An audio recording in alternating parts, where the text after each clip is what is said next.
we'll go to work.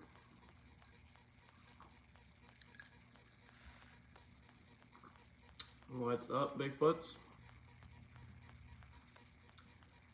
If anybody gets on, I figured if not, then we will go to work, but figured that we would give everybody a chance for us to get caught up before I'm gone for the whole freaking weekend. Hope everybody's had a good week. What's up, V8? What's up, Rodney? Rodney, we're about to be gone for the whole weekend. I'm gonna be with, I told Randy, he asked if I want to go to the track Saturday night, this past weekend when they went, and I told him absolutely not, that I'm gonna have enough of him this coming weekend.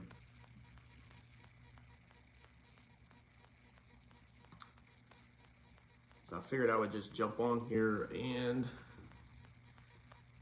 catch everybody up, see if anybody had any questions, because I'm gonna schedule y'all out some videos for while we are gone, but it's not like we're gonna have any new race car content while I'm gone.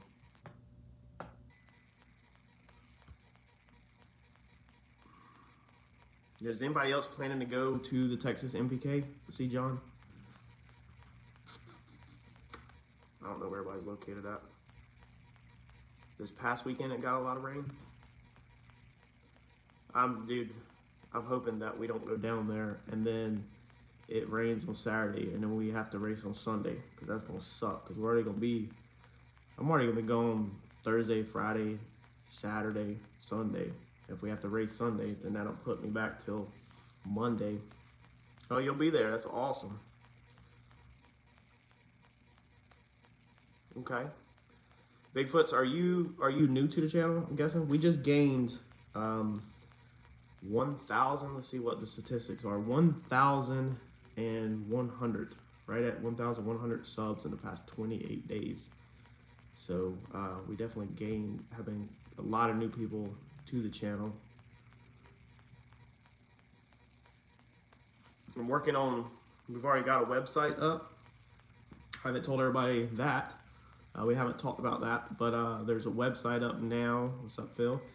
That I'm working on. There's a page for playlist. So I'm trying to organize it where y'all can find the playlist easy. YouTube makes it kind of hard to find the playlist. So such as the trailer builds. I don't know if you're aware, we have built 2 trailers on this channel. One was extremely budgeted, and then the other trailer, I had money off the first trailer, so I splurged a little bit more on the second one than I did the first one.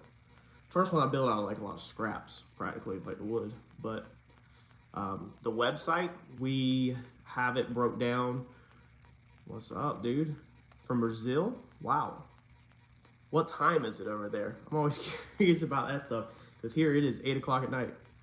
But on the website, there's a page that's going to be broke down into playlists, so y'all can find like painting information, trailer information, like super easy. So if we need to recommend anybody or anybody needs help, everything will be a lot more organized as I get time to put it up. So we've also went ahead and turned the channel into an LLC. So it's technically now Paint and Paper Hustle LLC, paintandpaperhustle.com.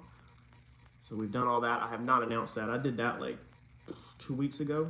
We're working towards trying to turn it into bigger things. Ford Maverick, yeah. Mine too. And y'all, I'm still, man, I don't think we've ever talked about this in the videos either. I'm still trying to buy Bobby's old Ford Maverick back that was wrecked at Dig or Die. I actually shot another message the other week, a couple weeks back, and I was still trying to get my hands on that thing. If I could get my hands on Bobby's old Ford Maverick, then we would build that instead of the other plan. So we will have a ton of time at NPK if you catch us at the right times. So I was talking to some people at the NPK in Galat the other weekend, and then we ran out of time. If we're going rounds, then if you catch if you catch John and us in the early stages, then a lot of times it's not as hectic. If you start to go rounds, then it gets more and more hectic. So of course the car count gets smaller and smaller, and so the turnaround time is faster and faster, and then that's when we have less time to talk. But being we're there Thursday, Friday, and Saturday, including the nights, I think we're staying at the track. I think John rented a RV. Yep, Donald. And I think John rented an RV, so we should be at the track all the way from like, I think Thursday night, Friday night, Saturday night. And then I imagine we're leaving Sunday, is my guess. I hope to be back in the morning hours, Monday morning. Donald, the website is paintandpaperhustle.com. The legal business name now is Paint Paper Hustle LLC. Paint and Paper Hustle LLC. So it is a LLC now, which is kind of cool. We're planning on trying to set myself up to do big things in the future. Tim, what's up, buddy?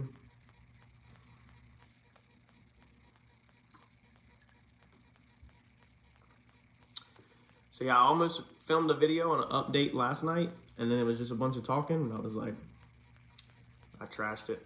What's up, Jim? Throw away all that content. As a content creator, sometimes we actually throw away content that we film, which is good. I actually film a lot, but I throw away some of it because I only want to deliver good content, I guess you could say. But I know a couple people had said they wanted to see more lives, so I figured we'll see what this does. Because let's see here, tomorrow night is Wednesday night, so John has his Tech Talk Wednesday night. You can pay on John's channel. You can pay to become a member. And then he does Tech Talk every Wednesday night where he goes over data logs, and he'll help people if you need help, or you send him an email. And normally I try to monitor that. Jim, the rear end is over at what they call Uncle Mike's.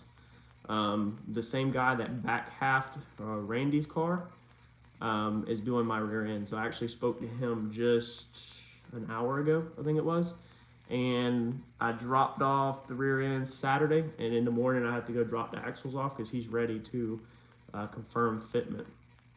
Frank, I watched Justin Swanson video. Why was nobody excited when John won? When I helped John in Tennessee, I was jumping up and down. Frank, so that video does not tell the truth, nor does that video tell everything. Phil, yes, I'm going to Texas with John. Unfortunately, I have to deal with Randy. I told him the other weekend I had to deal with him all weekend. That's in a friendly way. Any good websites find local salvage auctions by zip instead of just looking for Coyote engines on car park. Tim, so actually we have did negotiate like I suggested. Yeah, Frank, I don't know how much I can talk about with John stuff, honestly. I'm gonna have to be careful. We'll walk a fine line on that. But Tim, first off, the auctions, I did videos on how to get a Coyote for free. I don't know if you watched that video. I have a video showing how to get a free Coyote engine from IAA. You should be able to search my channel for free Coyote or Coyote, and see it. I'm trying to read and talk. What you do is you can go to IAA, you can get an account with IAA, and then you can buy the vehicle, and you can sort that by zip code near you. So basically, long story short, buy a truck that's wrecked for a good price, and then pull the motor out, keep the motor, and part the rest of the truck out.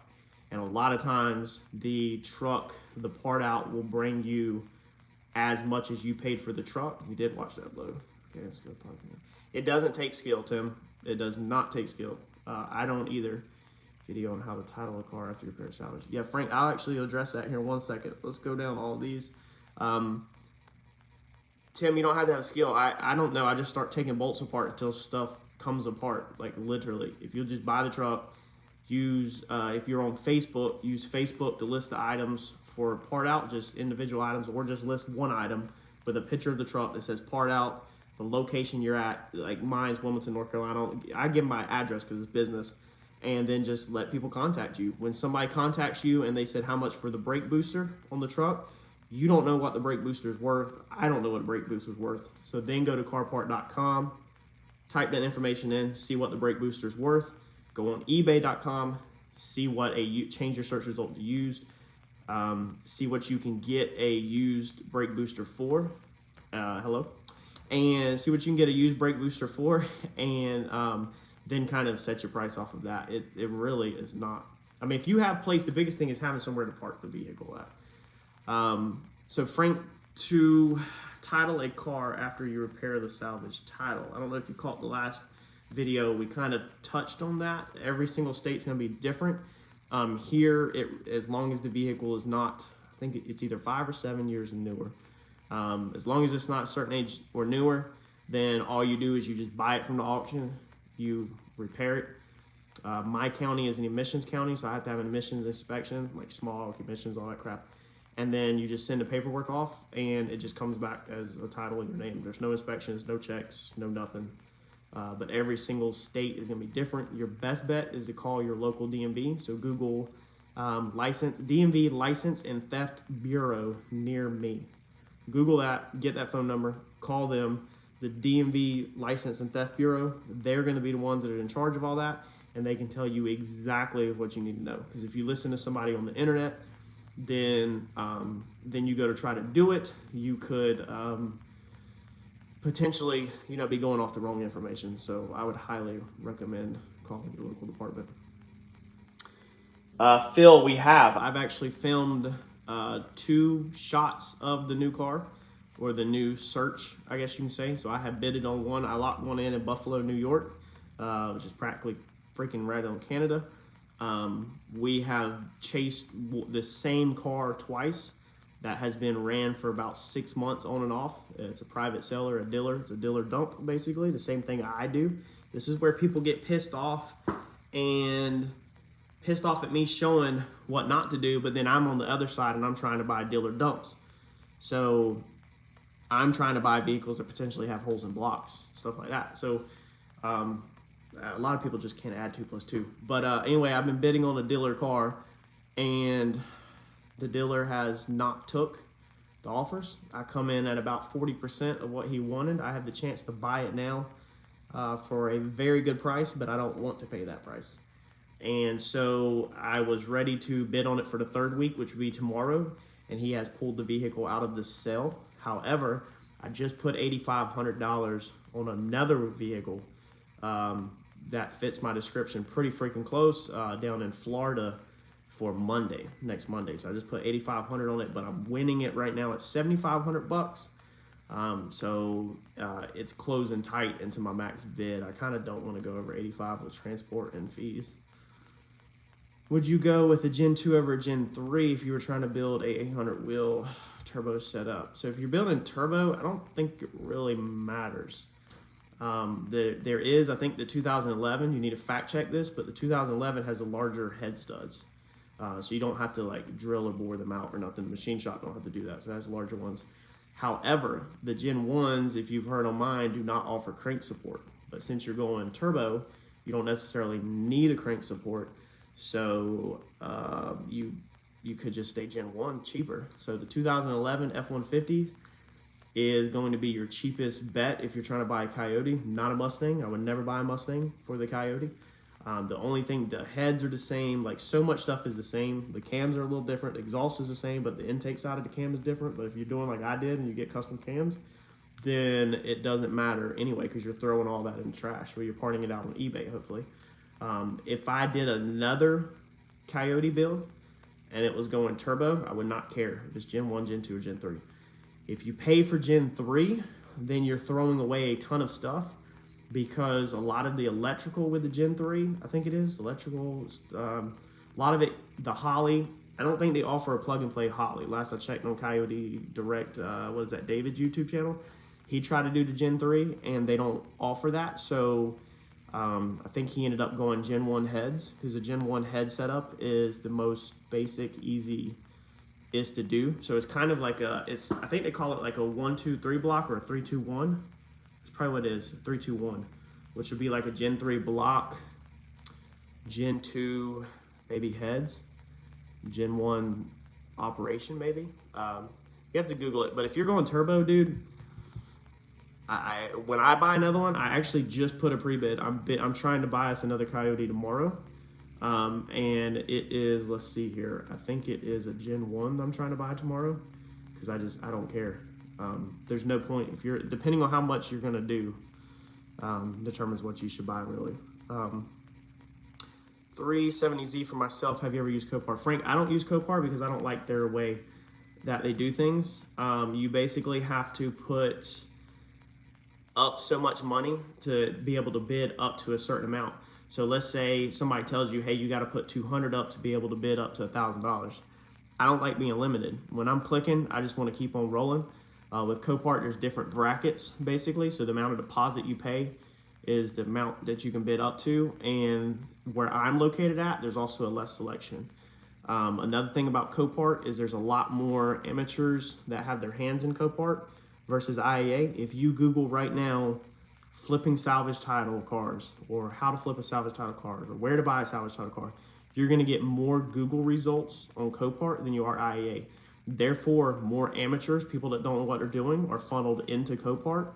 Also, you'll see more advertisements on Facebook and about Copart, and if you ask 100 people that don't do it for a living where to buy salvage, you're gonna get more Copart. So if you see what I'm saying, you get a lot more amateurs in Copart, meaning you pay a lot more for what you could at IAA for less, basically. But right now, the whole car market is messed up really bad. Like, it is really messed up with the salvage and everything. So you're kind of you get what you can get. But Copart is that. Now, the car that I'm trying to buy, the new build, you can go to, if you want to do this, Frank, go to BidFacts. I think it's bidfacts.en. Google BidFacts on your computer. And I think it's going to say EN, as in EN, and then you can go on there and you can select make and model. So you'll be able to put Nissan and then 370Z. BidFacts will show you what cars have sold for it wrecked. So then you can take that and it'll show you Copart and IAA.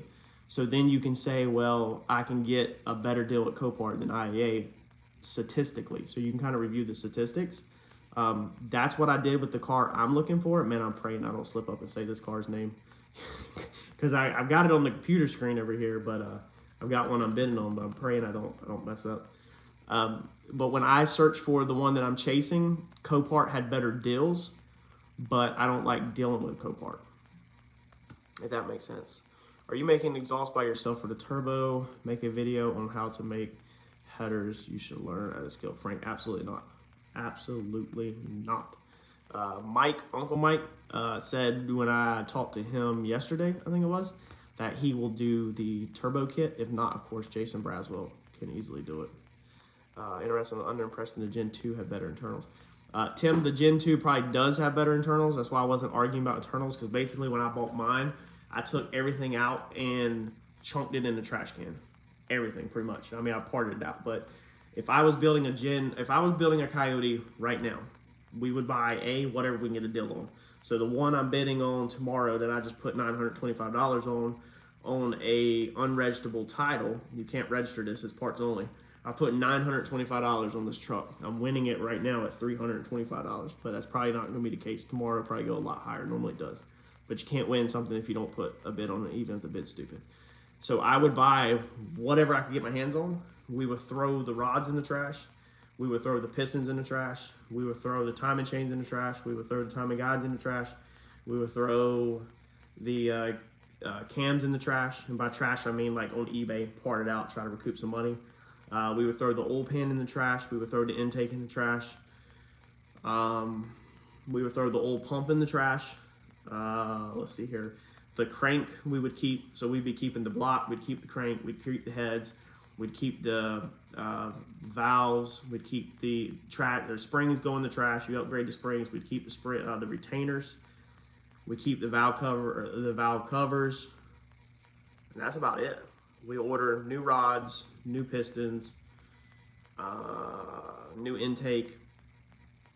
Even though the Gen 3 intake, the plastic Gen 3 intake, has proved to outperform all the other intakes, but I couldn't run a plastic factory intake on for looks. So for flip, what is the best to buy theft? If you're flipping the car, like if you're literally trying to buy something to make money and feed yourself or your kids and get some Burger King, then theft is probably the worst to buy. You have a very high risk that somebody joyrode that thing and tore it up. They jumped it, they ran it into a ditch, flooded it, whatever they did to it. The insurance company don't care. They're not going to tell you if it was flooded. They're not going to tell you if it was jumped, because the brand that's going to go on that car is going to be a theft. So even if you take a theft and you run it into the ocean, it's going to get branded theft because the theft happened first normally, or into a ditch and it filled full of water. And so you just don't know. So high risk on that. However, with higher the risk, the bigger the reward is sometimes. So I've seen a handful of people that can buy thefts and luck up and there'll be nothing wrong with them, and you just clean them up and make big money. Do I buy thefts to flip? Absolutely not. It's extremely high risk. The best one to buy is a wreck. So buy it where it is clearly wrecked. Buy it where it cranks and runs in the video, so IAA shows if it's run and drive. Buy it with the key present. Make sure the mileage is accurate. The mileage will say not actual. Sometimes if it's branded wrong, meaning the local branch here brands them inaccurate on half of them, even though mileage hasn't been tampered with. But then that car, from there on out, has not actual miles brand to that car, even though it never was tampered with. It's just they're too lazy to check the miles, so they'd rather just brand it mileage unknown or not accurate than to deal with that. So you need to look out for that if you're going to sell it, because you don't want that brand on the title, even if you can prove that it wasn't tampered with off the Carfax. Definitely a wreck. Definitely a wreck. Donald just texted me. He's going to have to wait. I know you go over this, but what do you need to buy a car with IAA? Do you have to have a dealer license? So Frank, with IAA, you do not need a dealer license. If you go to IAA's website, though, they'll break down exactly what you need. I used to buy without a dealer license, and I also have been to court and had charges and everything for buying without a dealer license. So it's a very gray area. If you're just buying a vehicle for you, you're perfectly fine. You're A-okay. You ain't got to worry about nothing. If you're trying to buy without a dealer license to start a business and make income, then you need to really pay attention to what you're doing and know what you're doing. But like literally IAA, you just sign up. You can go sign up as soon as you get done here on their website and then be able to start bidding. Like it's that easy. But you can only buy certain cars. So you can only buy ones that are open to the public, not dealer cars. And your fees are also higher than our fees. So sometimes if you can find a local dealer, like I do a deal with local people, I'll work with you and I'll help you. Like I'll give you advice on what car you find, but we'd handle all your paperwork for like $300. So you can go through us and get our dealer discount, and it pretty much washes even on your end, but then you get my help versus if you're just out there winging it on your own. And you can also buy any car because you're buying under our dealer license. But that's kind of easier to do when it's somebody local to us in Wilmington, North Carolina or near, because of the inspection part. Like the car, we have to physically have the car to inspect it. So if you're hours and hours away, then that gets really difficult.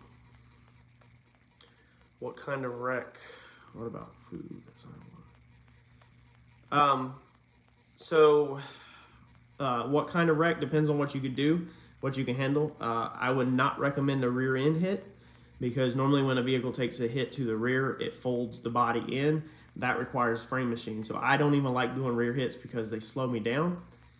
And I like to do front end hits because so much stuff unbolts. So if you Google the vehicle or eBay it, eBay the header panel. So if you're buying a front end hit, the biggest secret is the header panel or the radiator support. So many people miss this. If the header panel or the radiator support is a bolt-on, a plastic one, then it's going to total super easy, because when it gets hit, that thing's just going to shatter, go everywhere. But that means for you just unbolt it with a set of tools in your driveway and bolt a brand new one right on. The older Hondas, some of newer Hondas, some of them have weld-in radiator supports. So then you have to drill out spot welds and weld a new one in or whatever. If it gets into that part of it, which it don't take much with plastic bumpers, it don't take much to go back and bump them. So I really love to stay away from like my frame machine, even though I have a frame machine. It's there for if I need it. I don't want to use it though. But if you can get a car like the Mazdas are amazing because they have bolt-in plastic radiator supports. A lot of Nissans have them. Basically, the lightest amount of damage you can get, the better. But you're going to pay more. So the less damage, the better. But also sometimes the less damage can be too good to be true. So every time I tell my wife, I'm like, you need to buy that Hyundai because it only needs a bumper and a headlight. She rolls her eyes and like, yeah, it only needs a bumper and a headlight. Because then normally we get that car in that only needs a bumper and a headlight, and then I go tell her that we got to send it back to auction because the frame rail was over freaking 1 foot and you couldn't see it the way it was hit. So if you can, and you can also go, if it's your local branch, you can go the day before and look at the car in person. I don't do it. If you're mechanically inclined, then buy clean titles. Don't buy salvage. You won't hear me say this in none of my videos. This is complete top secret, so y'all keep your mouth shut. Go to IAA and buy the clean titles, dude, or the repos. They're gonna have bad motors, bad transmissions, one or the other, or sometimes nothing at all, electrical issues, stuff like that. And you can fix that thing, and then you can still get clean title value for it. But you'll get it for cheaper because somebody like me, I wouldn't dare touch a clean title unless I'm taking it apart. Like I won't put my family in a clean title. I won't buy a wife a clean title. I won't touch a clean title. They give me the heebie-jeebies. Like salvage only for me. So you have the one up if you don't mind changing motors and everything. With this thing back here, I don't want a clean title because this thing is, I do mechanic work enough on this thing. I don't want to do mechanic work in my shop. Do I ever fool with small block Fords or big block Fords or heavy engines? No. So I know absolutely nothing about engines. This was my first one. I jumped straight into the Coyote pretty much. And I've just learned about the Coyote as I've done it. But no, I don't, dude, I'm not a motor guy. Like I just was saying about the salvage. That kind of ties together. I do not want to do mechanic work. I don't want to do mechanic work. I don't want to see the inside of the engine. I don't want to go inside the engine. I don't even want to learn about how to build the engine. I like to know the basics, but I'd rather just go to work and do the paint and body work and pay somebody to professionally do it than deal with it. And a lot of these things are just getting so complicated nowadays that it's getting harder and harder for even the basic DIY to do it. I was going to paint my 68 Camaro over the winter. What brand of paint would be the best for a beginner, would you suggest? Stay away from single stage. So many people on YouTube and Google will tell you that if you're starting out, grab single stage. That is extremely false. It is so far from false that it is crazy. If you come to me and want me to paint something, a lot of times I'll give you a better deal on base coat, clear coat than I ever would on single stage. Single stage, be careful everything I say. Single stage, there's no fixing it, but there kind of is. You can wet sand and buff single stage, but not as easy as base coat, clear coat. So if you mess up base coat, clear coat, when you're spraying your base coat, if you mess it up, if you run it or something like that, you can wet sand the base coat. You can just pause, let it flash off, take about 15, 20 minutes for it safely flash off. Wet sand the run out of the base coat, and then clean up the water from wet sanding, and then move forward with a little bit more base coat and clear coat. Single stage, if we run single stage on the first coat, we're done. We have to completely let that thing dry, and then we have to sand it and repaint it. You're not really going to get excellent results wet sanding and buffing single stage. So base coat, clear coat, you can fix. Like you can go really slow with base coat, clear coat, where single stage you can't. Like once you spray the first coat of single stage, you have a flash window that you have to stay in. I can't even pronounce that that word, but that sounds like it is not in the United States. Wow, that is freaking awesome. Greatly appreciate you joining in. If you mess up single stage on the first one, then you kind of have to wait for it to dry off and then redo it all over. It sucks. It's more orange pilly. It's heavier. It's like spraying thick syrup. And it just sucks all around. Base coat, you can literally stop and go take lunch, collect your thoughts, and come back. The base coat I use, it has like a 24-hour window. No, I'm wrong. It has a 16-hour window, 12-hour window. Basically, if we leave at 5 o'clock with wet base coat, I can get right back on it at 8 a.m. or 9 a.m. and still be okay. But if I waited until 5 o'clock the next day, 24 hours, I'd be out of my recoat window and I'd have to scuff it for mechanical adhesion. But if you're starting out, dude, I would do base coat, clear coat because you can literally stop call, get some help, ask some people, do some YouTube, and then pick back up and keep on rolling. If you run your clear coat, you either, if it's really bad, you just sand it and re-clear it. You don't have to recolor as long as you don't cut through the clear, or you can wet sand and buff it. So definitely not single stage. As far as brand of paint, whatever your local supplier has. So people ask me that all the time, and every place is going to be different on what they sell. So I would just go to whoever you're buying your paint from. I would Google paint supplier near me, automotive paint supplier near me. Don't buy water-based. Stay away from water-based. It's just I'm not saying it's harder. It's just a whole different ball game. So you're going to have a harder time finding help with water-based than just traditional base coat clear coat. But as far as brand, just go and whatever your budget can buy. You know, if you can buy the real expensive stuff, then go for it. I mean, I'm not against the real expensive stuff. I would personally recommend asking them what a production level base coat and production level clear coat is. So production is going to be what the body shops use to run Honda Civics, you know, Hyundais, Nissan Altimas. Just run your normal run-of-the-mill stuff. You don't need the clear coat that's on like Randy's cars, like $1,000 a gallon. It's like $800 to $1,000 a gallon, depending on what you break you get. You don't need that crap. The clear coat that's on my car used to be $120 a gallon, and right now it's like $160, $180 a gallon. So clear title, how much more is it usually from auction? So clear title, it just depends, dude. I mean, it's just, there's no rhyme or reason. Like I said, I would buy clear title from IAA. I would not buy clear title from Mannheim. It just depends. You know, you got a lot of guys that are in this salvage game that don't want clear titles like me. They're the absolute headache of my life. They have pissed me off more times than I've tried them, and they have ruined my finances, and they're absolutely terrible if you don't want to do mechanic work. And the reason why they ruined my finances is because I didn't want to put a motor in it, I didn't want to put a transmission in it, I didn't want to do none of that. And it's like I've been bit so many times when I was learning on the clean titles, and so many less times on the salvage. So if you're a mechanic, just as long as you can buy the clean title. But here's something that also, we only got 30 people in here, so I think we're having an extremely boring chat, but hopefully I'm helping y'all. If the salvage is about the bang for the buck, if that makes sense. So Americans right now are struggling. I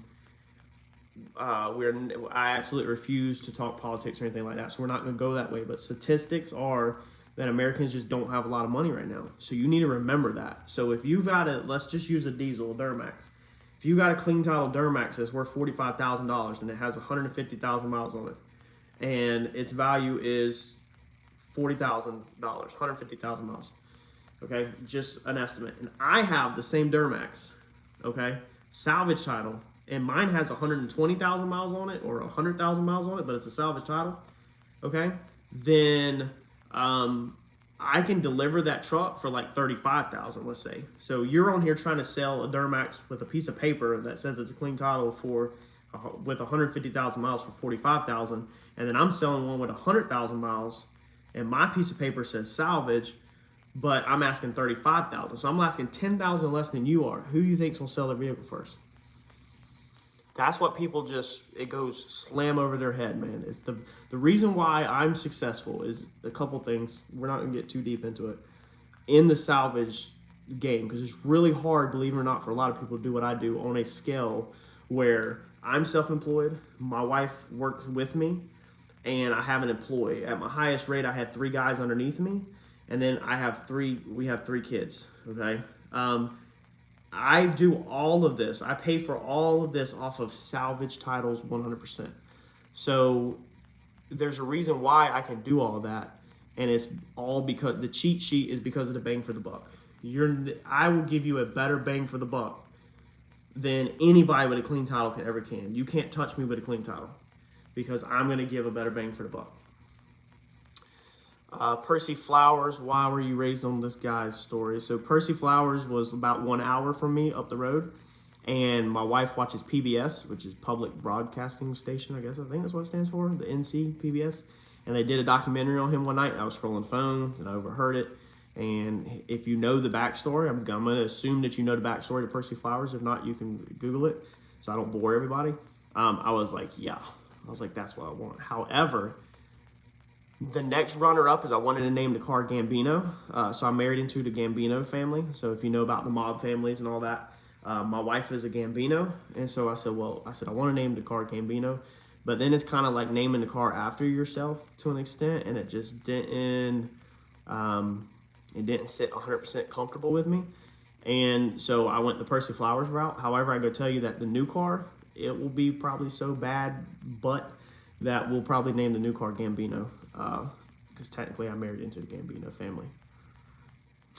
Do you ever buy like wreck cars from people that wreck the car and title clear? So I do. Frank, I actually bought one. Randy put me onto a couple at his last body shop.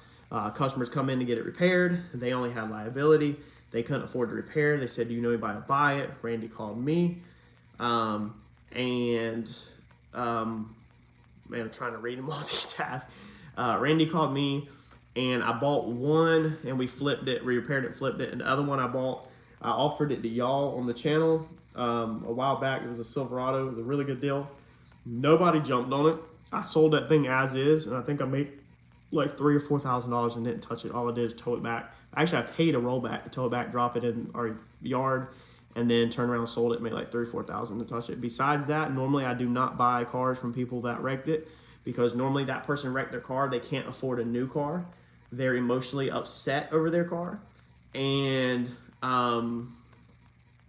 they want too much for their car. So that emotion connection really will just mess you up. Let's see here. Other videos of the car and DIY stuff. Use your video. Dude, that's awesome. So the trailer videos, I was nervous about them at first, but to roof coat it. Yeah, I was nervous about the trailer videos at first, but they actually did pretty good. Is your wife plugged? Well, I don't even know what plugged means. The mob family stuff is so far. I mean, it's still, the family is still family, but you know, a family tree, as it just splits bigger and bigger and bigger, it gets so far away from what it used to be. Is Randy not as good as you? Can you just say it? What do you mean by is Randy not as good as me? Randy has way more knowledge than me. I call Randy all the time for advice on the either like collision stuff or whatever. Randy has more knowledge than me. I've never seen Randy paint, so like, I mean, I can't say that. Randy was painting when he was younger. He knows how to paint. He knows how to buff. I've seen him buff. He buffed the roof on his car actually at my shop when we first painted it. And I was like, dude, I was like, wow. I was like, you literally buff faster than me and everything. And so he gave me some pointers on buffing. You can't, when somebody, I mean, how many years does Randy have on me? I don't even know. But Randy has a lot more experience than me. And I don't consider myself a good painter at all. But a lot of people see my stuff or whatever and think it's like over the top and good and all this, but I really do not. I don't see myself as that good of a painter. Anybody can cut and buff. So if I paint something that's glass, it's because we cut and buffed it, not straight out the gun. IA, formerly known as Wilmington Salvage Disposal. My dad used to haul stock cars for the movie studio. So that's interesting. But IA, you know, there's actually a Wilmington Salvage, a Wilmington Auto Salvage in Wilmington, and then there's also an IEA. So I actually buy from Wilmington Auto Salvage, which is WAS is what it is. I don't know if that's what you're referring to or if your dad just was joking about it. But yeah, I mean, a lot of the cars, if you don't know what to do, the wife connected. So I mean, not like you probably would see it on the movies or nothing, but I mean, like, you know, I mean, obviously her family tree, the deeper you go back, is all Gambinos. Randy can't paint like you. I don't know. So I really don't know the question. Like I said, I don't consider that I can paint. I can wet sand my trash out and everything. I don't think so. I think a lot of people get confused with the painting stuff, and they think that painters are good because they see the end result, when a lot of times the end result is cut and buffed. So it's kind of like edited, I guess you can say, versus just straight out the gun, you know. So straight out the gun, I don't consider my work that good at all. I try to do my best. If I sell somebody a job, then obviously I try to do the best I can and give you the best. But like my straight out the gun stuff, I don't consider it like that good at all. Been sitting in the woods for 14 years, white paint, patina cleaned up good. What can I do to paint to keep the look it has? So I've never done a patina, but where I want to, y'all actually thought about doing the red Maverick that I have. If you've been on the channel for a while, you know I also own a red Maverick. But I was like, maybe we should go ahead and drag that thing in here and do 25.5 or 25.2, whatever chassis, and just patina that thing. So if I was to do that, I would probably power wash it, knock all the loose stuff off you can, Scotch-Brite it, scrub it down with Scotch-Brite soap and water. Maybe lightly wet sand it to kind of, maybe like a 600 grit wet sand, or maybe even less, maybe like a 15. You just want to knock the sharp edges down, and then you would use a satin clear. So you would use, it's a normal gloss clear, but you add a flattening agent into it and make it satin. And I also have videos on how to do the satin clear. And you would just shoot it. But I would put Bulldog all over everything. So I've covered Bulldog on the channel, and you just put Bulldog all over the whole entire car to help it stick, and then just clear coat it. How did you get the film connect? Frank, clarify the film connect for me. What you mean by the connect? I'm confused on what you mean by that. Have you ever put two cars together? Frank, no. That is old school, very, very old school. And it's also practiced overseas still. To actually overseas, what they'll do is they'll buy them and they'll cut them in half, and they'll put all the fronts in one container and all the rears in the other container. And then they ship them over there, and then they weld them and put them back together. That way you're not at that time, you're not exporting a car, you're exporting car parts. And it's way cheaper on the fees. And I don't notice through he said, she said, he said, she said, but my wife actually works with an exporter. So we're actually in the middle of trying to strike some deals with this exporter to basically make easier money. Work smart, not hard, if that makes sense. So we actually personally know exporters that export like Dubai and stuff like that. Have you ever put two cars together? Let's see here. You have a good evening. Good luck this weekend. NPK. Thanks, Jim. Donald, teaching each other. What other paint channel do you like? Frank, I watch no paint channels. None at all. They bore me. I do it for a living, so I get extremely bored. The lingo, yeah, I guess I don't. The paint channel that I can recommend that is extremely good is called The Gunman, G-U-N, The Gunman. He is like British or something overseas, but dude, all his videos are just on painting. And when I first started watching him, he was literally showing how he can get different orange peel off of different paint guns. So every manufacturer, Honda, Nissan, all that has a different orange peel. And their orange peel is very distinct if you learn how to see orange peel. And so this guy has figured out, which how any good painter is, just not me. This is what I'm saying. This is where like I fall short. It's like I don't know how, or I don't pay attention to that stuff because of what I do for a living. And he can show how to duplicate the clear. Check him out. He does all GoPro stuff, Gunman. I have, besides that, and that was like 10 years ago when I was older, probably past 10 years, but I've watched one or two since then. Past that, dude, I have no clue. The paint stuff is so saturated, and I purposely show more hack or backyard skills because everybody wants to be like sitting at the top. So everybody wants to do the best, nicest job, and you got everybody just fighting to get up this ladder to the top of the YouTube videos of how to do the nicest stuff, and then all of us little guys are sitting down at the bottom, and they are just, I don't even know what this means. They're just sitting out at the bottom trying to figure things out, and everybody's just ignoring them sitting at the top, if that makes sense. And so I don't really watch none of the paint videos. 75 olds, original red paint, but it has some imperfections. Spread around it, bad crease in the recorder. Would you just repaint the whole car and try to match the original paint? No, if it's a 75 and it's the original red paint, you will never match that original paint like that, or I shouldn't say never. Again, now I try to watch what I say because then people comment and try to pull me wrong. I guess somebody advanced can match it, but you're wasting your time. If you want the car to look good, just go ahead and fix the imperfections and repaint the whole car. Don't even waste your time. Move whole cars under a tunnel. Yeah, I mean they do crazy stuff. You'd be blown away at what goes on overseas. The people I do business with for the film cars. Okay, that's a good one. My neighbor at the end of the road. So a new guy moves into the block. I've had the shop for like 8 years. New guy moves into the block. He walks down. hey, my name is such and such. I do movie cars.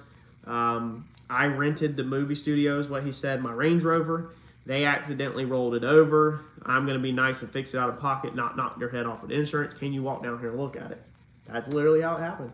I walked down and looked at it, and this Range Rover had rolled on its side, buckled the roof like 6 inches in, and I was like, absolutely not. So he flies back and forth from Atlanta. He does filming out of Atlanta and in Wilmington.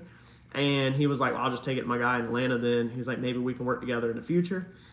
So he contacted me later, and he's like, hey, how much to paint this? I was like, dude, I don't even know how to charge, or I don't even know how to price that. I was like, what would you pay? And he told me what he would pay, what their budget was. And I was like, I can get to that budget, which is we get about $1,200 on a movie car, was about what I was getting. I was like, I can get to the $1,200 for an all over only if we do it this way, which is I can do an all over paint job with trailer paint in about 6 hours for $1,200. So I can, with my helpers pay and material, I can make about $1,000 in my pocket in about 6 hours doing extremely shoddy, extremely bad work. But the movie studio loves it. He actually said that when he seen the work that it was better quality than he expected. So I don't know how, but they've been thrilled with my stuff. It's just they're not doing a lot of film right now. Bulldog is amazing. Yeah, Bulldog. I mean, I use it every day. I use it all the time. Don't want paints. I don't watch. I don't watch anything, Frank. The wife knows an exporter, so she met the exporter through when the Ukraine started. The war started with Ukraine. She handled a lot of volunteering to help export. This guy exports cars, but when they closed the border down, he still had so many crates, so he's kind of locked into like so many shipping containers per month or whatever. And so instead of doing cars, he was filling them with donations. And so she did a bunch of volunteering, got close with a guy, and we have since then worked for him. He also has a YouTube channel. I don't have the name, or I'd plug it right now. I forgot it, but he's got like 75 or 80,000 subscribers. But he only basically just middleman's work. So he don't care about getting paid on YouTube. He just films the exotics he buys. So he buys Lamborghinis, Bugattis, Maseratis, Porsches, Rolls Royces. He just did a Rolls Royce last week. And he'll just export them overseas. So he has somebody that sends him like, I think the last guy sent him like, it was like 2 mil, and he buys the exotics over here, sends them to Dubai, and then they rent them out for people over there. So they'll rent out the salvage titles because they can get into them less, but obviously they look the same and the person renting the car don't know. And so he doesn't actually repair the cars. He knows how to, he used to where he's from. But now he tries to like just do paperwork and like middleman money, if that makes sense. Have you seen those blow up paint booths? Thoughts? Yes, Frank actually got offered a free blow up paint booth. So I have companies that contact me to do reviews like we do on the channel, and they offer me like a free paint booth, and I was like, dude, I don't have nowhere to set it up. Frank, if she knew that, she would be over the top right now. Like she'd probably be pushing me out the way, like wanting to find out. Yeah, she's we follow closely on what's going on in Ukraine and all that stuff. So yeah, she's any way that we can, help other people, especially with the kids. We try to help. A blow up doll. No, I've not been offered a blow up doll, so really appreciate it. But yeah, the paint booths, the blow up ones. I mean, if you have like a yard and you can, you have the room to do the paint booths, and I hear they're good. There's nothing wrong with them. Let's see here.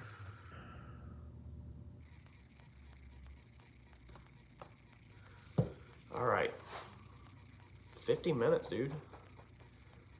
Definitely, I don't think we entertained everybody else, but I'd rather honestly help out a couple guys than just entertain 100 different people. So that's the whole point of this channel, is to help people out. If y'all don't have anything else, then we'll call it an early night. Jump off here.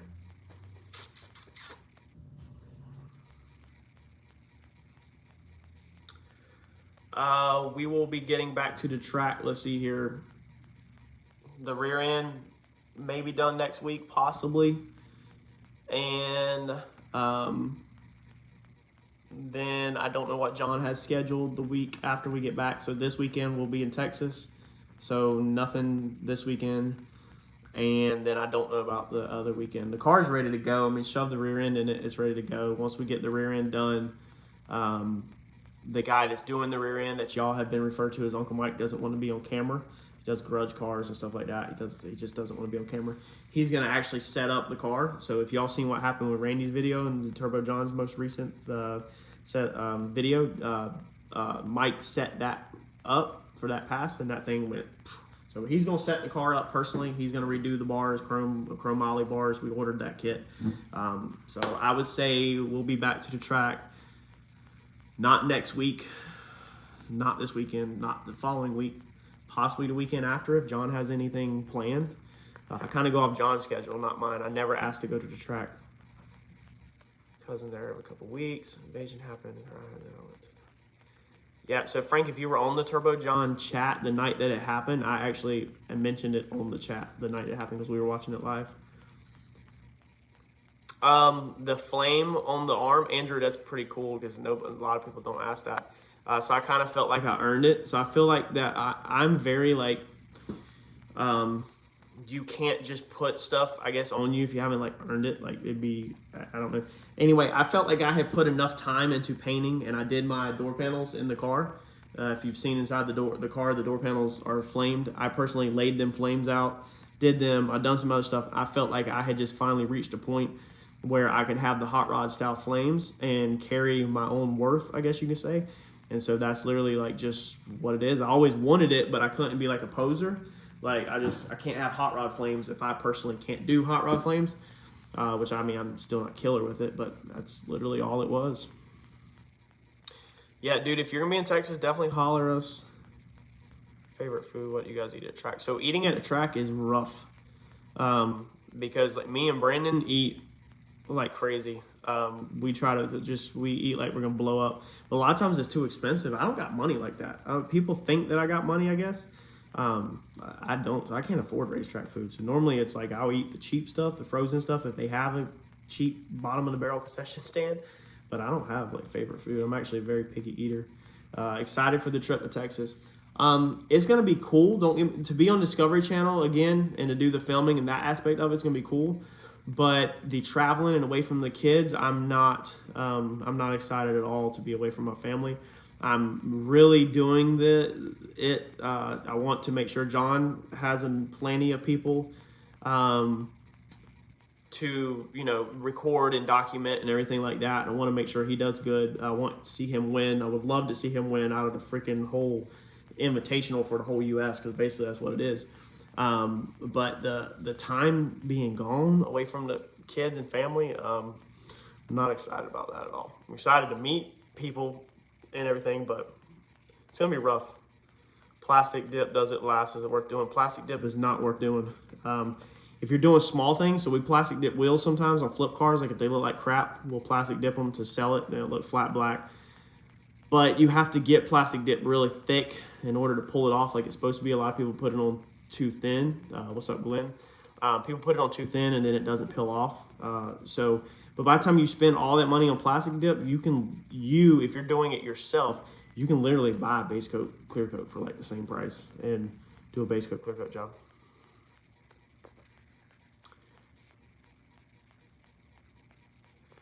Cool deal, Frank. Frank, depending on who we're with, I don't personally cook at the track. But Miss Kelly will sometimes cook at the track. Donald will cook at the track. Happy will cook at the track. So them guys will cook at the track. But I don't personally grill at the track at all.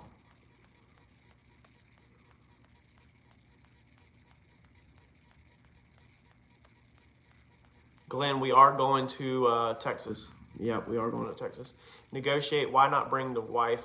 If you mean bring the wife to Texas, it's because we are going to be gone Thursday, Friday, Saturday, Sunday, and we have a 3-year-old. So we just can't do it. Me and her both can't be gone that long with a 3-year-old. Can't take Harper to the track, and we don't want to be gone away from Harper for that long.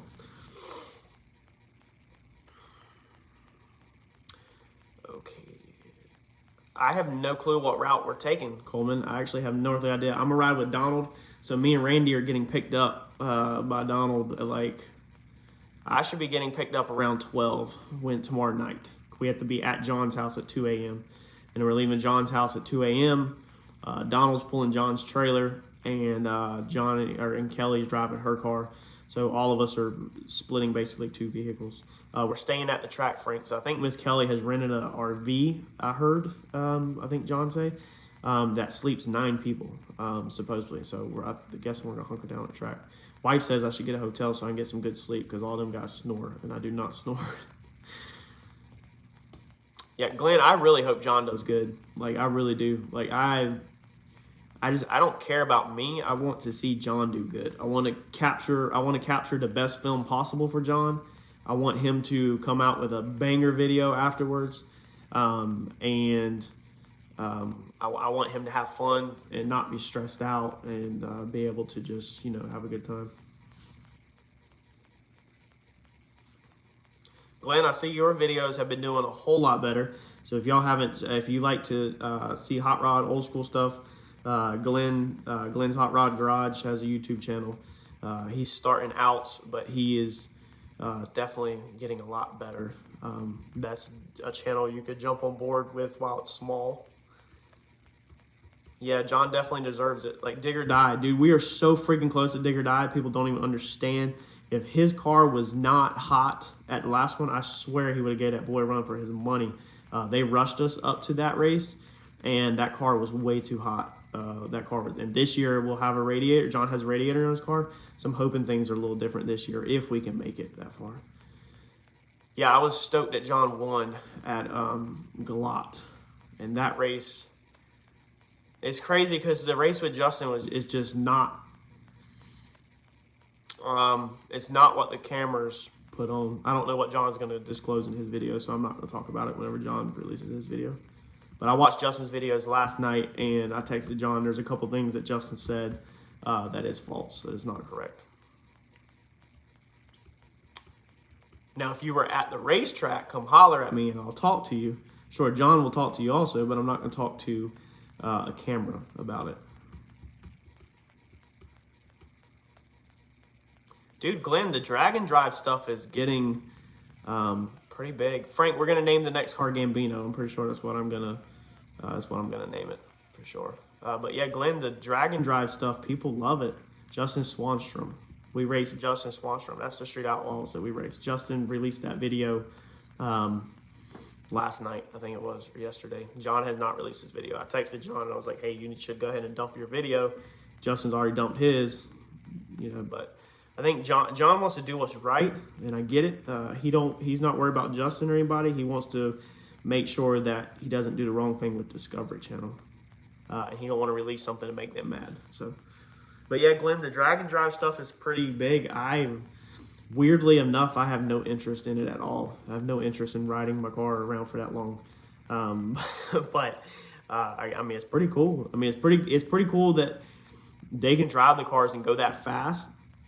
But it takes so much more freaking work that I feel like I already do enough work as it is just in my daily life that I couldn't imagine having to do more work just to drive a race car from track to track. But it seems like, the simpler the better. Or if you're like Devin and you know a lot, Devin kills it with the drag and drive stuff, then you're amazing. I admire Devin because, man, if I knew all that. Justin Swanstrom is actually one of my favorite YouTubers. So I really like Justin. I like Justin's background. I like what Justin is doing with YouTube. A lot of people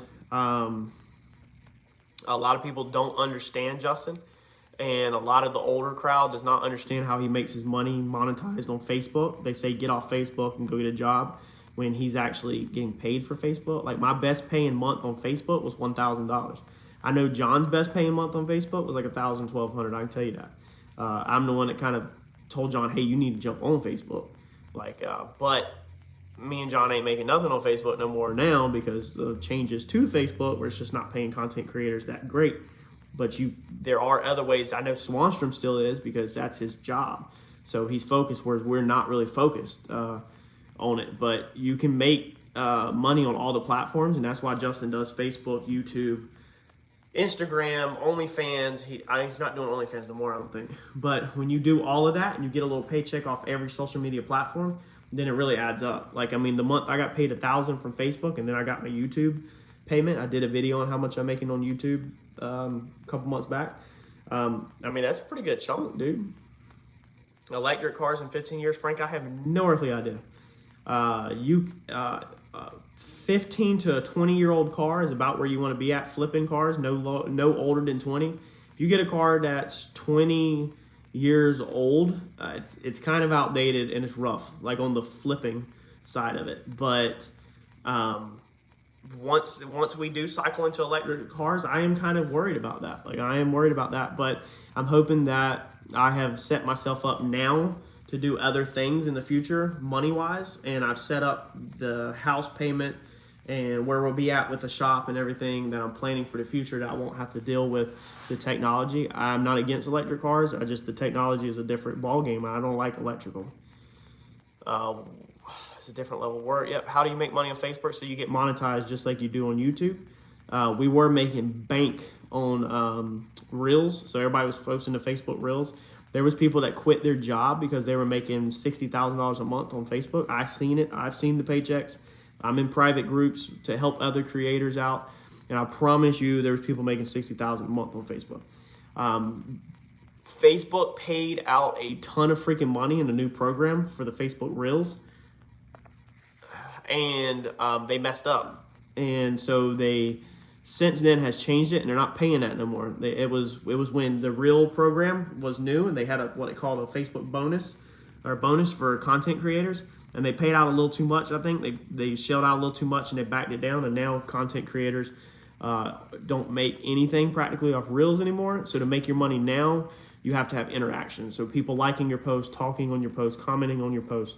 And the guys that do videos and stuff like that and get a lot of interactions, them are the guys that's making bank. So if you watch Swanstrom's like live chats on Facebook, you'll notice there's ads at the bottom. Anytime he's monetized.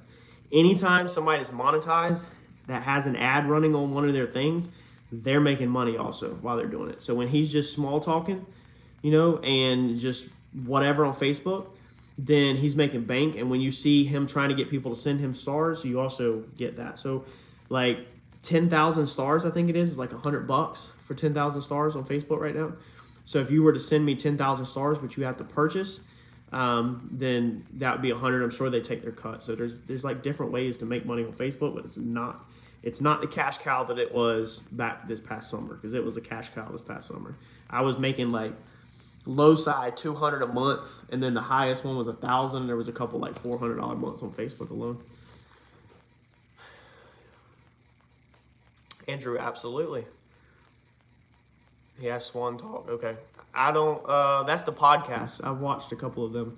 Favorite cars to flip, Mazdas. Nissan Altimas bring really good money, but they're hard to buy. Mazdas are easy to repair because the front ends have plastic. Header panel. What's up, dude? Thanks for checking us out. And hello from Rhode Island, man. But I don't have like a single favorite car to buy. We literally just chase whatever we can get. So whatever we can get our hands on, and we'll pre-bid like a bunch of cars. So tomorrow is Wednesday. Wednesday's my hot day. So the wife will have looked through, last week I think she looked through 1,700 cars, right over 1,700 cars. So she'll sort through 1,700 during the day and narrow it down to what we want. And then we might put pre-bids on anywhere from 6 to 30 cars. So you might go through and say, I'll pay 800 to 1,000 or 800, 1,500, 2,000, whatever. And you'll do that. You'll put them bids on like 8 to 30 freaking cars. I've bid on 30 cars at once before, all close to like $1,000. And you're not going to get them all. Now, if you get them all, then you're going to owe a freaking paycheck or an invoice. But a lot of them are going to drop off at live bid. And so then you just, as the day goes, your phone dings. And it lets me know what we have got. If we have pendings, if we got to negotiate them back and forth, or if we want them. So I think like today, we only caught, like we're fishing for cars. We only caught one car today out of Wilmington that I had actually pre-bidded this morning around 8 o'clock this morning. and I negotiated. It went up $25, and they gave me the car. So we're actually gonna, me and Eddie, I think, are gonna try to snag that in the morning. But tomorrow is our big day out of Clayton, Raleigh, and from 8 a.m. to 9:30, I'll be going behind the wife and looking over the cars that she put on the watch list to see what she missed, or if they're good picks or if they're bad picks, stuff like that, because she's kind of learning as she goes, even though I met her from the collision or the salvage industry, so she was in the salvage industry already. What's up? What's up? Frank, I think you have got more information out of this chat than anybody. This might as well have been a one-on-one. All the tips and tricks and secrets. I firmly believe that if y'all are gonna jump in these live chats, I'm gonna give y'all everything you want. So I mean, I'm there's not much I'm not gonna give. That's the whole point of live chats. Too many people, I think, do to live chats not to help out. I mean, like, so our cars, they are sitting a little bit more right now, but a lot of it is because of the price range. So we're having to pay more at auction, meaning we're having to ask more. So the sweet spot is $3,200 or below. If you can ask $2,800 for a car for sale, or if you can sell a car for $2,800, that means you bought it, you paid to have it transported, or you picked it up, you repaired it, you're clearing profit, and you can sell that thing for $2,800. Then you're golden. But most of the cars on our lot right now are over $2,800, so they're probably about low 3s to 6s, and they tend to sit in that range because the average American just does not have that much money. I can't do the game of what the new car is going to be, because then if I say no to one car, then people will start trying to guess. So I really don't want to answer that. I try to answer every comment on my videos. I literally, I pride myself in having a 100% customer service rate practically. Like if you do a comment and it notifies me on my phone, I treat it like a text message and I immediately go answer it. Like I can't function and know that I got people sitting there. Like if somebody comments and says, awesome video, or awesome, and I see that notification, I might let it sit until I open it next time. But if you ask a question and I actually see it, I'm gonna jump right on it.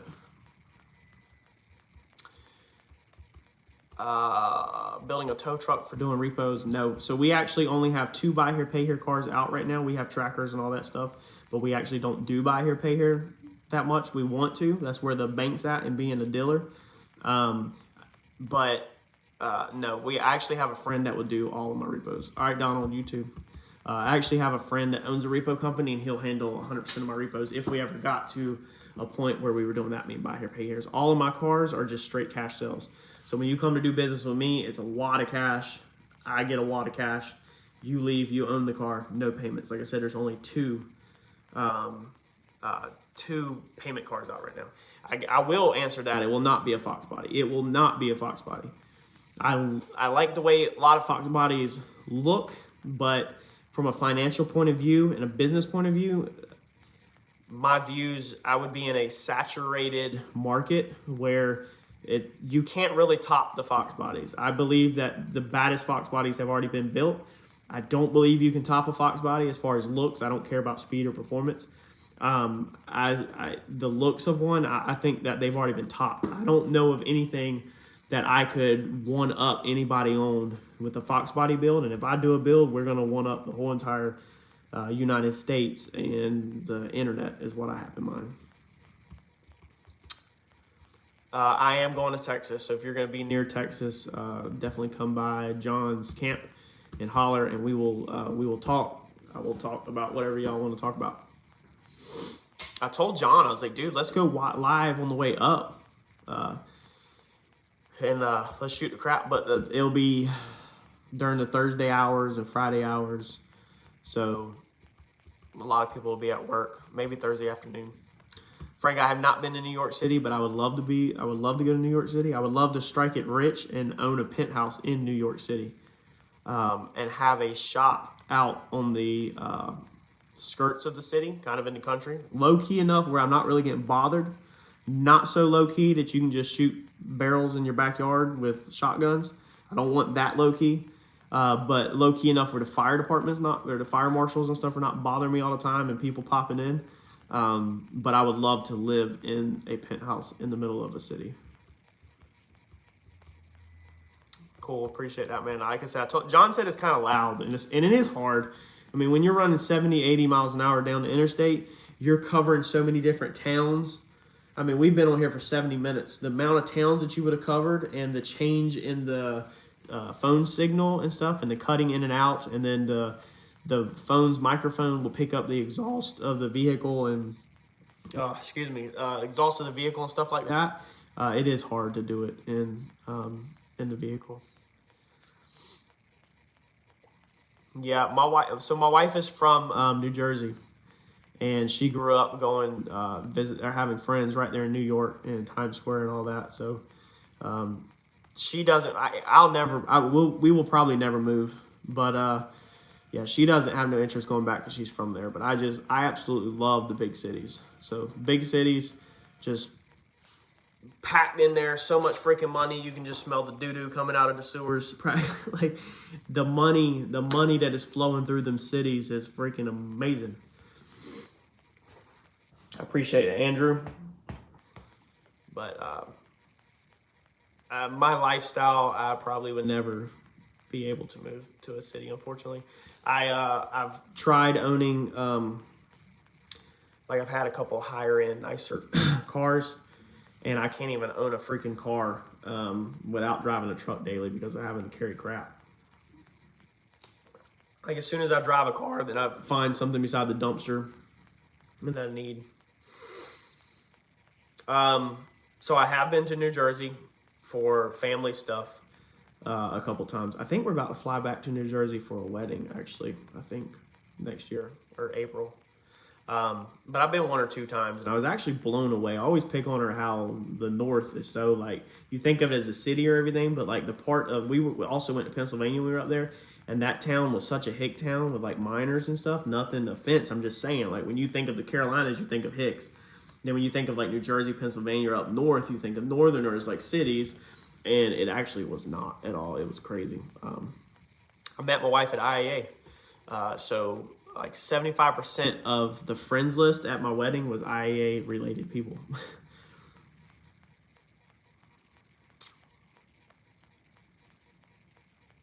Nope. Oh wow. That sounds like a pretty interesting job. New York, man, like the traffic. I couldn't imagine towing anything big. I watched one of Ryan Martin's videos where they accidentally got like detoured through New York or Jersey or something up there in the city with like the dually and the trailer, and everything is just so freaking tight. I've watched some videos also on like YouTube of them delivering like heavy equipment to New York, like construction sites, you know, where they're building a building or whatever, and getting an 18-wheeler through like them big cities is just crazy. Is that crazy? I don't even remember what. I think this wedding is gonna be like some fancy high-end like ballroom, because I'm actually way too trashy for that level of stuff. But we're gonna try to clean me up. Yeah, dude, I hear that the traffic is nuts. I don't like the hills either. So the wife loves the mountains and the hills and all that up north, and I don't like it at all. I like the flat plains. Chicago. I was bidding on a car in Chicago, actually. Do you remember when we did the Blue Fox body on the channel? That was from Chicago.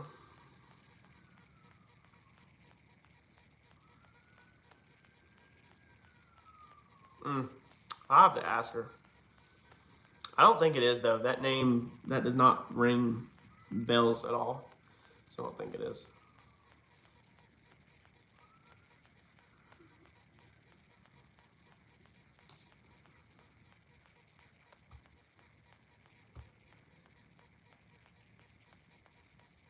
Yeah, the Grudge car. That guy drove all the way from Chicago down here to Wilmington, North Carolina to bring us that car, to have us do that car. He actually is not. He actually owns his own business. He does electrical work, and he has sent me some videos or pictures of like a couple months back. He sent me a picture of some lighting that, like, he recessed in the eave of a house, like around the edge of the house, and it was pretty pimp. But he works a lot of hours.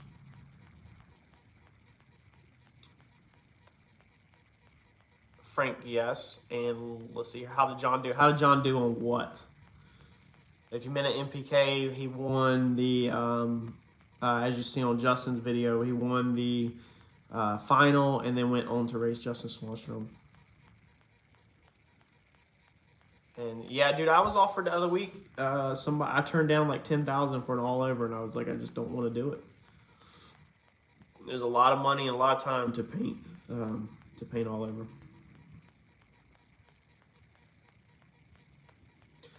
So Glenn, the number one thing to make a channel take off,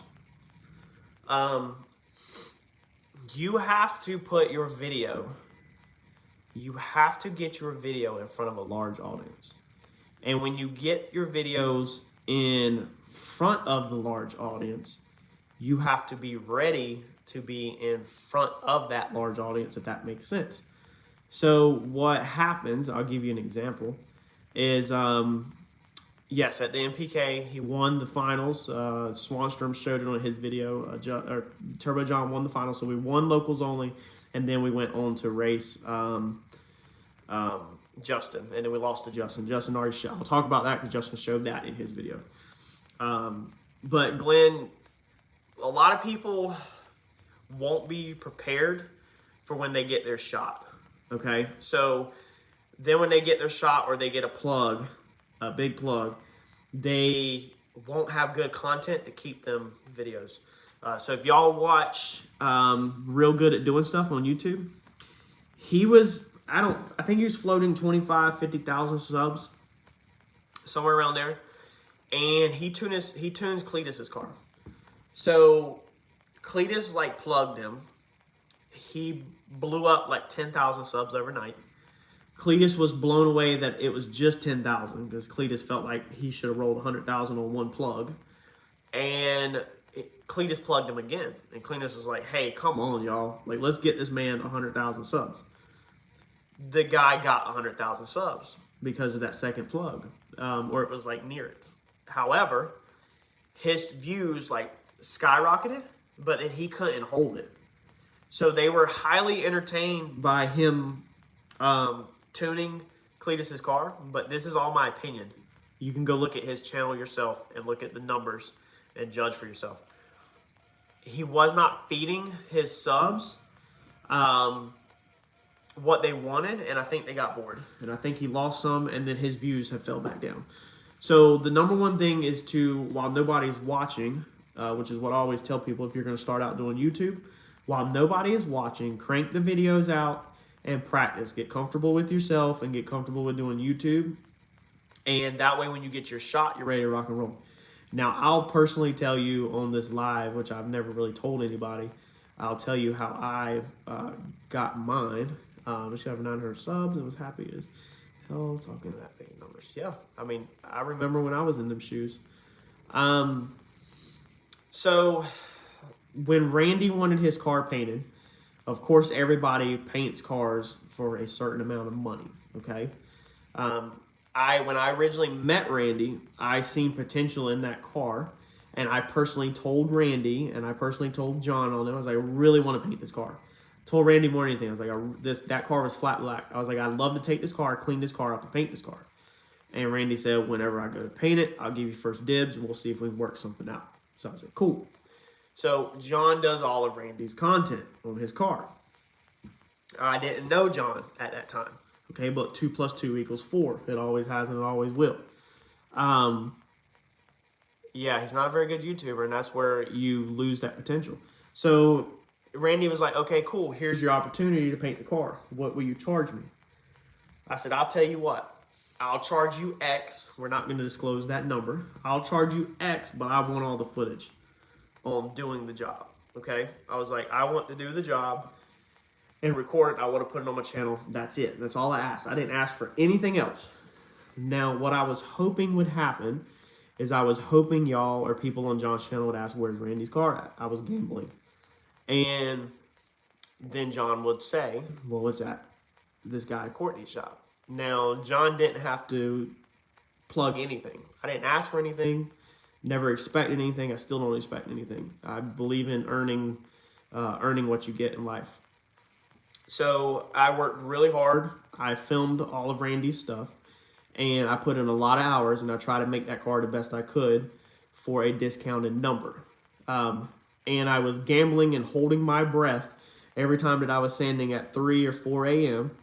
And I was hoping that people would ask and John would plug the channel. And it paid off. People asked. John plugged the channel. He said, if you want to see Randy's updates on Randy's car, go check out this new channel, The Paint and Paper Hustle. And he kept plugging it. Every week that would go by, he kept plugging it. When he received the car for them to put the motor in it, John was impressed with the work. This is not opinion. You can go watch John's videos. John said that it was a really good job. I feel like it was a good job. And John said you should really go check out this channel. So basically, I did something for cheap to ensure that I got the job, hoping that it would give me the outcome that I wanted to get. So if you can get that opportunity, then that's going to help you a ton. However, another thing is you got to be in a not a saturated market. So I had a buddy call me out of Florida and was like, hey, I have a Chevelle. You do your own cars. He was like, this customer wants an LS put in it. He was like, could we bring you the car and you fabricate, do the engine plate, all that stuff, put an LS in it? He said, I think you could charge him and I think it would be excellent for your YouTube channel. I said, it would not be excellent for my YouTube channel. Me filming, putting an LS in a Chevelle would absolutely 100% be a waste of my time. Because think about who is going to watch that. Like if you get on the internet right now and you type in LS swap, it's saturated. It's oversaturated. There's too much information on that topic, meaning you're now competing with John Doc. John Doc, I think, is amazing with the LS swap stuff. If I wanted to go LS swap something right now and go fast, I would go to John Doc's channel. He's been fast on LS. There's other people that's been fast too, but that's one that I personally know. All the little guys that have done LS swaps, I would not be focused on, because I would be focused on the big guys that got results and have proven that they know what they're doing with the LS, if that makes sense. That's kind of like a hint, there. So you want to do things, if you're going to do YouTube, that you monopolize your content, that nobody can get it nowhere else. So right now, if you try to search for a Ford Maverick or a Mercury Comet on YouTube that covers every step of the build, I feel like I have that market pinned right now. Now, I'm very aware of Miss Maverick's car, and they do the YouTube channels and everything, and they film better than me. Their quality is better than mine, but they don't cover as much DIY stuff. They also know more than me. So even Tess alone knows way more than me about racing. She grew up doing it. I did not. But I'm just trying to build a car that looks good, not necessarily a car that goes super fast. So I feel like if you want to build a beautiful Maverick or a Comet, right now on YouTube, you got to come to me to see that footage. Now, if you know of the green Maverick that was built by Trevor, he's on my Facebook. That car is extremely fast. When it come out, it was like Yellow Belly. It's raced at a Yellow Belly a couple times. I appreciate that. THC Racing. That car is super fast, and it was like rusty. He bought it off Trevor, and then he did his thing with it. He had it painted and everything. That car is faster than my car, and I love the way it looks. But if you want to jump on YouTube right now and watch Ford Maverick or Mercury Comet content, and you want a bunch of it, I own that niche. Okay, nobody can top me right now that I have. If you know of a channel, plug it, that does more content on the Maverick or the Comet than me. And so that kind of will help you succeed on YouTube if you are the only place that they can go. Like, they have no other options, you know, like you have no other options. So all of this is going to be an insight, a little hint kind of on what car we're building. So the car we're building, I personally love the car. So I have to have a passion for the car in order to spend the amount of time that I spend on these cars, because I don't really have a passion to go fast. I have a passion for building cars, and I do like to go to the track and go fast and race. What guy doesn't want to go race their car? But I don't have, my passion to go fast does not, Frank, I appreciate that. My passion does not outweigh the looks. So I'm not the guy that just goes to track, car looks like crap, and they're winning everything. To have the trophies on the wall for going fast would completely bore me and make me depressed. If I went to car shows and had car show trophies, then I would be over the top excited, because that's kind of what I like. But I'm gonna race. We're gonna try to go fast. We're gonna continue to try to go faster, but I'm never gonna leave the looks behind, if that makes sense. So I'm never gonna just forget about the looks or put them to the back burner. Basically the same thing Randy does. Randy does not like his car to look bad. He always wants his car to look good, and that's like top priority for him. So anytime you see Randy's car, it looks good, but he also puts the performance and the horsepower, puts his money where his mouth is, and that car is extremely fast. We're not getting a Ford Probe. I'll tell you that right now. So the next car I build, a Probe, I guess would be interesting, but I've seen Probe drag cars. The car I'm doing, I've never seen in drag car format ever. The car I'm doing, I want to have that market locked. If you type that car in with the keyword drag car on YouTube, yeah, John doesn't care about look, and John's crazy fast. He has knowledge, he's crazy fast, and it shows, you know, where somebody like me, I'm starting out, but I'm definitely way slower. But I care about my looks a little bit more, because that's what brings me joy. So if you're going to do all this, you can't hate life, and you can't hate what you're doing in life. And if my car looked like crap, I just wouldn't like it. And John knows that. I talk to him all the time about it. You know, we're friends.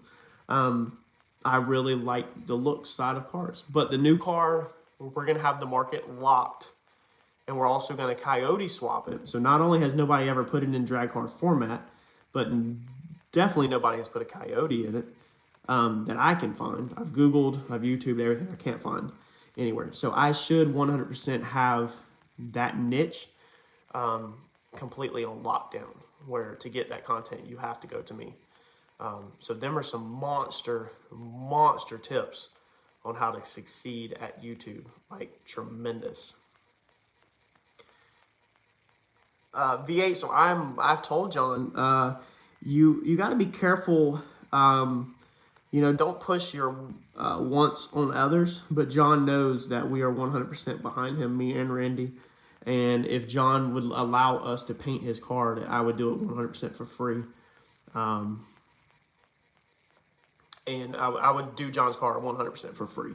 But John's not interested in that at all. He is so rough with the car and just racing, that he doesn't want somebody to put work into it and then he scratches it or damages it. That's what it boils down to. Because it's not like he's against beautiful cars. He just don't want to damage the work. I did not sell the water pump.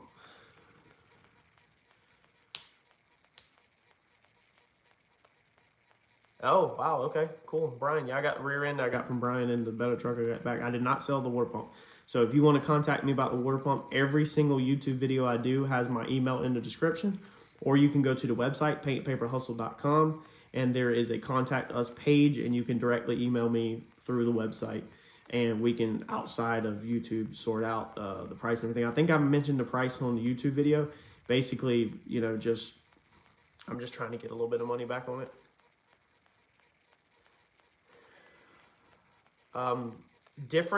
So I'm actually in none that helps me. It seems like I don't know it all. I don't know a lot at all, but it seems like I'm not getting enough value out of the Facebook groups I am. But basically, if you just search on YouTube, if you search on Facebook, like YouTube creator, or just the keyword YouTube, and you just search for groups, there's tons of freaking groups. out there for YouTube creators that you can pick up stuff. Well, they better get them 2 likes in because my phone is down to like 8%. We're about to have to wrap it up. Okay, cool. Yeah, y'all, I suck with y'all have on your end, all it shows is your screen name, and so I can't click faces with actual government names. It sucks. I wish that YouTube had like a picture of you and your actual name on there so that I would better know who I'm talking to. Like some of y'all, like Andrew, for instance, his name is the same on Facebook as on YouTube, and I relate them two together. So, video IQ.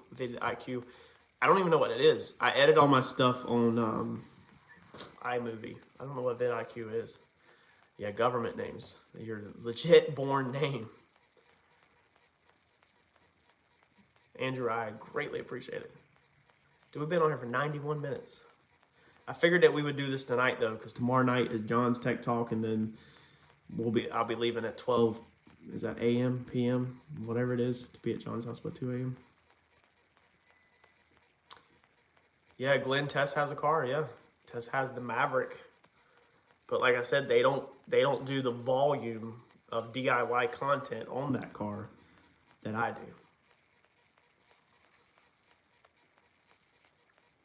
Coleman, yeah, true. I have seen your name a couple times, and y'all do know that Facebook is okay. vidIQ helps with building YouTube channels. Just be careful with other people helping build YouTube channels because you can do it on your own, and natural growth is better than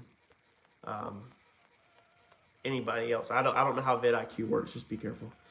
Coleman, the Facebook thing sucks because it's like whoever is post you like, they just keep showing you the same crap and the same people. And so I'm very picky. So like if somebody jumps on my Facebook, and let's say they're a football player, then I just simply don't either like it sounds bad. I don't like a lot of their stuff, or I unfollow because I'm trying to pay attention to y'all, like all of my YouTube people or other people that race, other car guys. I'm trying to keep control my Facebook where it's car guys. I don't have like chicks on there baking. I might have chicks that have added me, but like if it's like some chick that bakes, and I'll just unfollow, if that makes sense, like for lack of better terms. That way it makes room for people like y'all, because Facebook, if you're not careful, then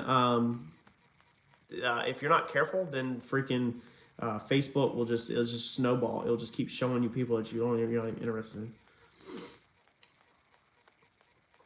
Tess has 4 Mavericks. I don't follow Tess. I don't follow their channel that close. I do see it when it pops up. I'm subscribed, and I was watching it way before I started doing YouTube, but I didn't know the number of Mavericks. Glenn, I appreciate it.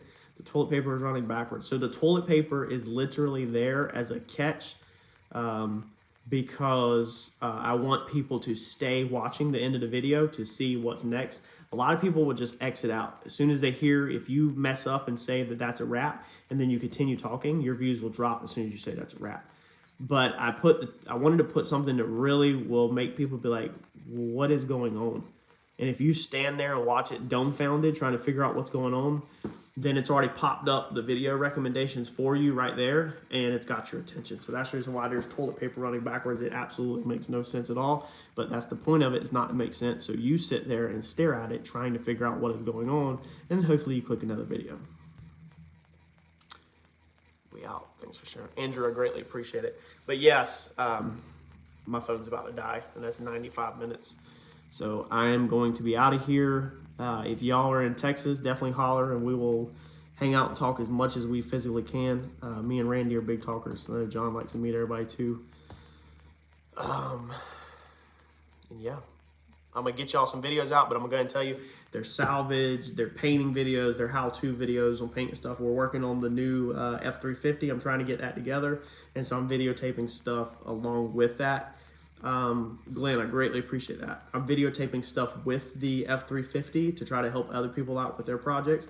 So there's going to be a lot of how-to videos throughout the weekend probably, or the next couple videos are gonna be how-to and stuff before we obviously get the car back together. So I always get nervous because I don't want to like run my subscribers off. but it is the paint and paper hustle. Like, this is a painting channel at the end of the day. It's just a lot of times the Comet eats up so much time that we don't get to do a lot of paint stuff. But right now we are on a roll of paint stuff. I have 4 videos in editor right now that I'm trying to wrap up before I leave tomorrow. Thank you. Thank you, thank you. Cool deal. All right, well, I'm out, y'all. If y'all are in Texas, holler at us. If not, I will see y'all on the next video. Y'all have a good night.